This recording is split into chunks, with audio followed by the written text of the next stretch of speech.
make up တာကိုပြတာကွက်တာမလို့ချင်ဘူးတနေ့ကုန်ခန့်တဲ့ make up ကလေးရှာနေရဆိုရင် Kema liquid foundation နဲ့ပြန်ရောက်ထားပါတယ် Kema ကဈေးကွက်ထက်မှာပစ္စည်းပြတ်တာအရန်ကြာသွားပြီဖြစ်တဲ့အတွက်မျှော်နေရဲ့မမတို့အတွက် make up ကနံပါတ်3ရောက်သွင်းပေးထားပါရှင်အသားဖြူတဲ့သူတွေအတွက်နံပါတ်01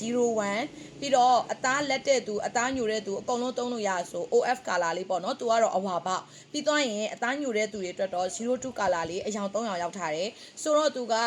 water with resid ပါတာဖြစ်တဲ့အတွက်လုံးဝချွေးဆူရေဆူခန့်တယ်ပြီးတော့ make up သားပြသွားတာမျိုးကွက်သွားတာမျိုးမဖြစ်ဘူးအစီပြန်တဲ့သူတွေအတွက်လည်းအရန်အဆင်ပြေတယ်သူရဲ့အားသာချက်ကဘာဖြစ်လို့လူတွေအရန်ကြိုက်လဲဆိုတော့အမဲဆက်ရှိနေတာတင်းတိတ်ရှိနေတာအပြည့်အနာစာလေးတို့သူက coverage ပေးနိုင်တယ်တောင်းတန်ရော concealer ခံကြမလို့ပဲနဲ့ full coverage ပေးနိုင်တဲ့အတွက်ကိုဒီ Kema liquid foundation လေးကအသုံးများနေရဖြစ်တယ်ပြီးတော့ make up သားမှာသူက SPF